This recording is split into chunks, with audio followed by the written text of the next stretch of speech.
కానీ ఈ కాంగ్రెస్ గవర్నమెంట్ సాధించింది ఏముందంటే ఏమీ లేదు. ఎక్కడ పోయినా సరే టీఆర్ఎస్ నాయకులని ఇరుకున పెడదాం, వాళ్ళని ఏమన్నా ఇబ్బంది పెడదాం, జైలుకు పంపిద్దామనే ఆలోచనతో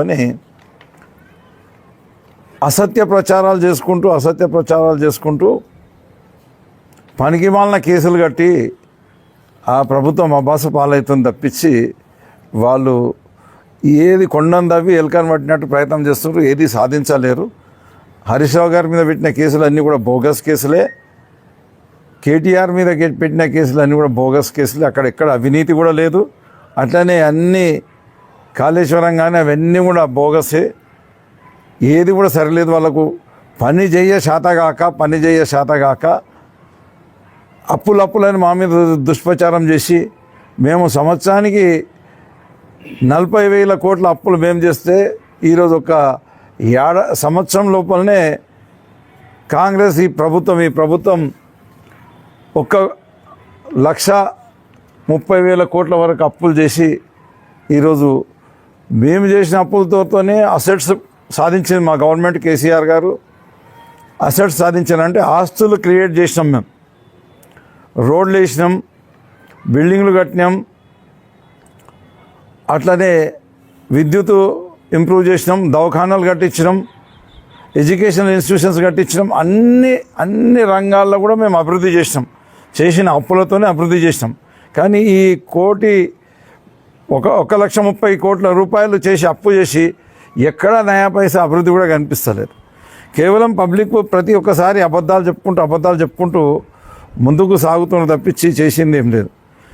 వీళ్ళు చెప్పినారు అప్పుడు అధికారంలోకి రాగానే అన్నీ ఇచ్చేస్తాం, రేషన్ కార్డులు ఇస్తాం, ఇందిరమ్మ ఇండ్లు ఇస్తాం, మరి ఇందిరమ్మ ఆత్మీయ భరోసా ఇస్తాం, రైతు భరోసా ఇస్తాం, ఇవన్నీ చెప్పి దాటేసి మరి ఇప్పుడు వచ్చేసి గ్రామ సభలు పెట్టి గ్రామ సభల ద్వారా ఇవన్నీ పారదర్శకంగా చేస్తామని చెప్పేసి మాట్లాడడం జరిగింది.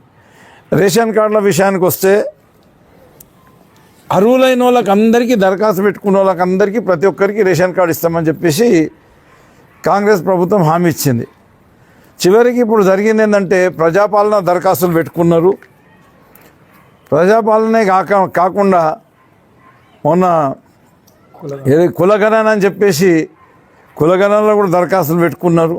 వాళ్ళ దగ్గర ఎంత సమాచారం ఉన్నాయని కూడా ఈ మధ్యలో గ్రామాలలో లిస్టులు బయటకు వచ్చేసినాయి. ఆ లిస్టులో బట్టి చూస్తే ఏముందంటే ఆ లిస్టులు ఎవరిచ్చారు, ఎక్కడిచ్చారు, వాళ్ళు ప్రజాపాలన దరఖాస్తు పెట్టుకున్న వాళ్ళవి కూడా వచ్చినాయి.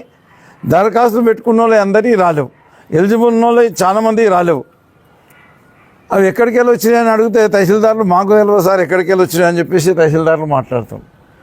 అంటే ఈరోజు ఎంత దుర్మార్గమైన పాలన ఈ కాంగ్రెస్ అంటే, కాంగ్రెస్ లోపల ఇవన్నీ ప్రజలకు అందరికీ మభ్యపెట్టి వాళ్ళని తిప్పి వాళ్ళని పైసలు ఖర్చులు పెట్టించి వాళ్ళని ఆగం చేసి చివరికి కాంగ్రెస్ నాయకులకు లిమిటెడ్, అది కూడా కొన్ని ఊరికి 5, 10 అట్లా లిమిటెడ్ వాళ్ళు ముందుగానే శాంక్షన్ చేసి ఆ లిస్టు ఊళ్ళోకి పంపించి వాటి మీద ఎంక్వైరీ చేసి అవన్నీ ఓకే ఉన్నాయని ఇచ్చే కొరకని ప్రయత్నం చేస్తున్నారు. మా డిమాండ్ ఏంటంటే మేము అధికారంలో ఉన్నప్పుడు రేషన్ కార్డులు ఇచ్చినాం, అర్హులైన వాళ్ళకి అందరికీ రేషన్ కార్డులు ఇచ్చినాం, పెన్షన్లు ఇచ్చినాం, అర్హులైన వాళ్ళకి అందరికీ పెన్షన్లు ఇచ్చినాం. దరఖాస్తు పెట్టుకున్న వాళ్ళ అర్హులైన వాళ్ళు ఎంతమంది ఉన్నారో అంతమందికి రేషన్ కార్డులు ఇవ్వాలని చెప్పేసి మేము డిమాండ్ చేస్తున్నాం. పార్టీ పరంగా పనులు చేయొద్దు, పేద ప్రజలకు అన్యాయం చేయొద్దు, అర్హులైన వాళ్ళకి అందరికీ రేషన్ కార్డు ఇవ్వాలని చెప్పేసి నా డిమాండ్. ఎన్నో ఉదాహరణలు ఉన్నాయి ఈ చాప్టర్లో కూడా.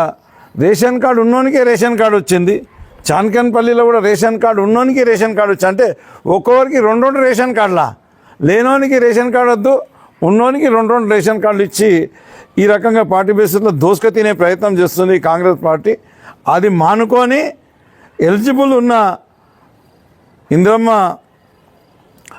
ఉన్న ప్రతి ఒక్కరికి ఏదైతే రేషన్ కార్డులు ఉన్నాయో ప్రతి ఒక్కరికి కూడా ఇవ్వాలని చెప్పేసి మేము డిమాండ్ చేస్తున్నాం. ఆర్భాటాలు పోకుండా ఉట్టి జూట ప్రచారాలు చేయకుండా ప్రతి ఒక్కరికి రేషన్ కార్డు ఇవ్వాలని డిమాండ్ చేస్తున్నాం.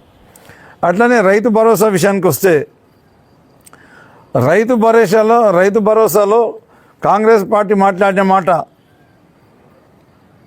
ఎలక్షన్ కాకముందు, ఎమ్మెల్యే ఎలక్షన్ కాకముందు 2023లో డిసెంబర్ 3 తారీఖు లోపల తీసుకుంటే మీకు ఎకరానికి 10,000 వస్తాయి. 9 తారీఖు నాడు తీసుకుంటే 15,000 రూపాయలు వస్తాయి అని చెప్పేసి మాట్లాడడం జరిగింది. తర్వాత ఎగ్గగొట్టేసిండ్రు, రైతు భరోసా ఇవ్వనే లేదు.